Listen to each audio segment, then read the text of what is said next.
Muy buenos días para todos, aquí les saluda el profesor Roberto Vena, gustoso de vuelta de poder compartir con todos ustedes lo que tiene que ver con nuestro contenido, nuestra clase de antropología. Vaya el saludo fraterno a todos los chicos del primer curso. Hoy vamos a meternos ya de vuelta en lo que es el planeamiento de lo que tiene que ver con nuestra materia de antropología. En la clase anterior o en el material anterior estuvimos trabajando con un material de retroalimentación, de repaso, que tiene que ver un poco con una especie de introducción también a lo que es la segunda etapa de nuestro plan de clase. Bien, o el segundo semestre, como también le llamamos habitualmente, ¿ok? Bien, hoy vamos a meternos en una nueva unidad, inclusive en el libro, ya estamos en la unidad 5 de nuestro planeamiento, como les estaba mencionando. Y hoy vamos a desarrollar un tema que se titula Teoría Social. ¿Ok? En el libro de texto ustedes me van a seguir en la página 86 y 87 está el desarrollo de la clase en el libro de texto en forma inextensa, y después ustedes encontrarán en el libro de texto el cuestionario y la actividad que tenemos que realizar. Hay un organigrama, hay un esquema que tenemos que llenar ahí en la página 88 y 89. Pero nosotros partimos ahora de la página 86, entonces vamos a ver un poco de qué se trata desde el punto de vista de la antropología, la teoría social, porque nuestra materia se titula Antropología Cultural y Social. ¿Ok? La teoría social es la ciencia que se dedica al estudio sistemático de la sociedad, la acción social y los grupos que la conforman, por lo que se enfoca en el comportamiento individual y social y como consecuencia el impacto que éstas tendrán. Es decir, lo que quiere decir aquí el material es que la teoría social es un poco una herramienta, una disciplina que se encarga de, si cabe el término, de vaticinar o de predecir de acuerdo a las características sociales cómo se va a desarrollar esa comunidad en particular. Eso es lo que llamamos como teoría social. Esto más bien vamos a hacer un resumen histórico, porque la teoría social se divide obviamente en ciertos grupos, etapas que fueron desarrollando estas teorías que le voy a continuación yo describir aquí en el material. En el siglo XIX, eso serían los años 1800, aparecen diversas teorías antropológicas en el pensamiento contemporáneo sobre el ser humano. Las mismas planteaban una nueva transformación del ser humano como consecuencia de los hechos históricos, sociales, religiosos y culturales. Es decir, la mayoría de estas teorías, para no decir prácticamente el 100%, interesantemente se desarrolló durante el siglo XIX.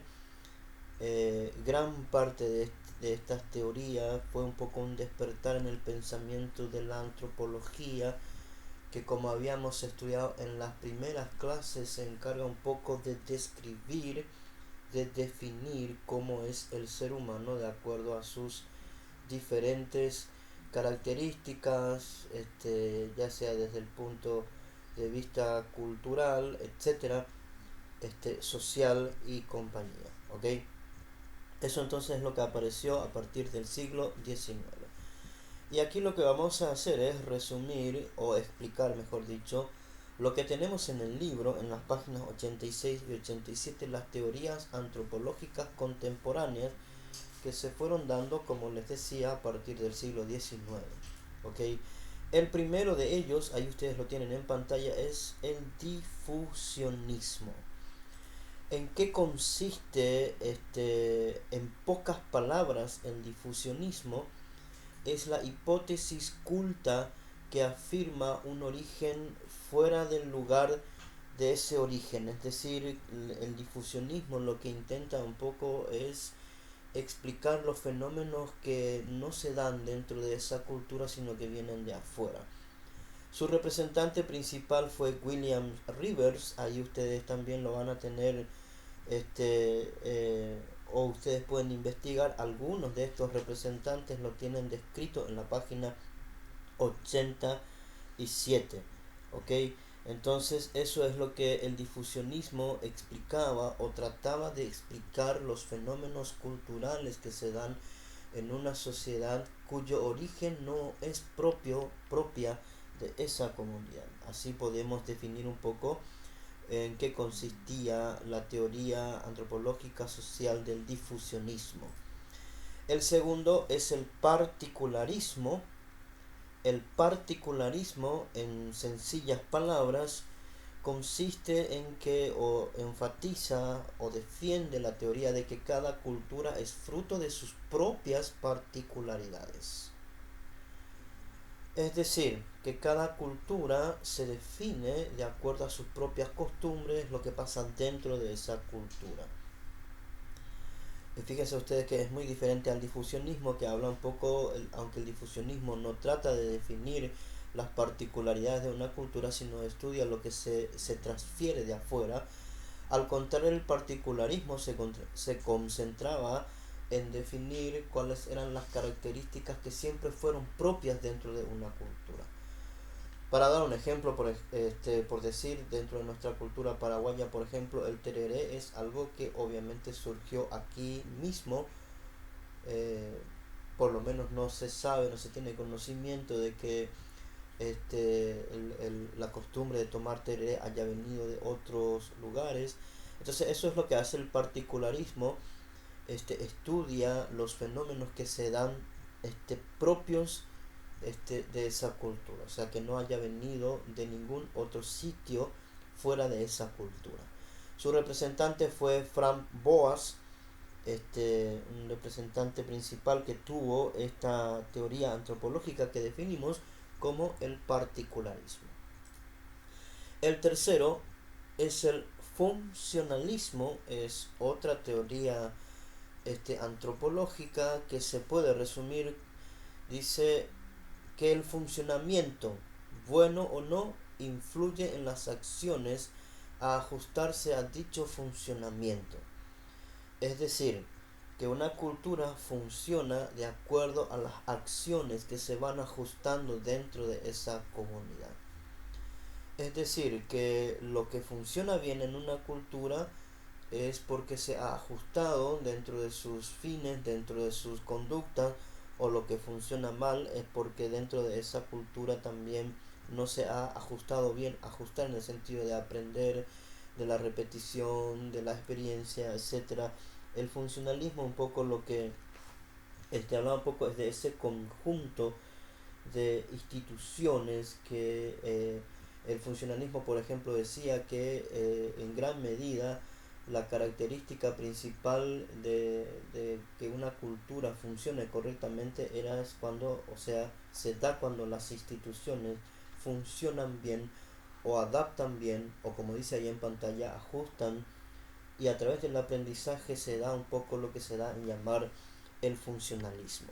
Su representante principal es el señor Bronislaw Malinowski. Allí ustedes lo tienen en pantalla el nombre. Era un poco uno de los representantes principales de lo que se da a entender como el funcionalismo. Y en cuarto lugar tenemos el estructuralismo, que es otra teoría antropológica que se puede resumir de la siguiente manera. Afirma que las culturas son sistemas de signos compartidos. ¿Qué quiere decir esto? Que las relaciones sociales vienen a ser un poco dentro de esa estructura social, que cada quien apunta a resolver sus problemas a través de los signos que se comparten. Signos compartidos dentro de una cultura se refiere, en palabras sencillas, a los valores, a las costumbres que se dan, y que se desarrollan dentro de esa cultura. O sea, el estructuralismo lo que afirma es que cada cultura, para explicarlo en términos más sencillos, es víctima de sus propias costumbres, o el resultado, bien o mal, de una cultura es un poco, viene a ser la finalidad o en dónde desembocan cada uno de esos signos o costumbres o rasgos comunes que distinguen a una sociedad. Así podemos definir en palabras sencillas lo que es el estructuralismo. Su representante principal es Klaus Levi Strauss, que fue un poco el precursor de lo que es el estructuralismo. Así entonces podemos ver que cada una de estas teorías sociales describe una cultura, una sociedad desde distintos puntos de vista. Rebobinando, el difusionismo estudia un poco lo que la cultura recibe de afuera, el particularismo estudia lo que la cultura nunca ha recibido de afuera, que siempre fue propio. El funcionalismo estudia un poco la influencia de lo que son los sistemas culturales que hacen que una sociedad funcione bien o funcione mal, digo bien. Y el estructuralismo habla un poco de, como dice ahí, los signos compartidos que hacen que una cultura pueda funcionar. ¿Ok? Estas son, así un poco resumidas, en forma resumida, digo bien, las cuatro teorías antropológicas principales que tenemos, que son las teorías sociales, en qué consiste, y aquí está bastante bien resumido en pantalla como yo lo he puesto aquí para ustedes, para compartir con ustedes, ¿ok? La clase de hoy es bastante corta porque es una clase de introducción. Ustedes en el libro simplemente también van a encontrar dos páginas, y en la página 87, por ejemplo, ustedes encontrarán grandes pensadores que vivieron en esta época que yo les acabo de mencionar, entre finales del siglo XVIII y siglo XIX, como Durkheim, el famoso Augusto Comte. También van a encontrar ahí al famoso Karl Marx, que les animo que lo lean, porque junto con Engels fue un gran estudioso de los fenómenos sociales, aportando soluciones a los problemas y especialmente un poco que emergían en aquella época con el capitalismo, porque Karl Marx fue un gran crítico de lo que es un poco el capitalismo. ¿Ok? Bien, ustedes van a desarrollar, como les decía al inicio de esta emisión, la tarea que está o la actividad que está en el libro, en la página 88 y 89. Cuando lo tienen listo, así como lo hacemos habitualmente, ustedes lo van a lanzar en la plataforma. Cualquier consulta, cualquier pregunta que ustedes tengan, con mucho gusto yo estoy aquí para estar evacuando cualquier inquietud que ustedes tengan. ¿Ok? Les envío un fuerte abrazo, espero que todos sigan bien. Nos encontramos en nuestra próxima emisión. Muchísimas gracias.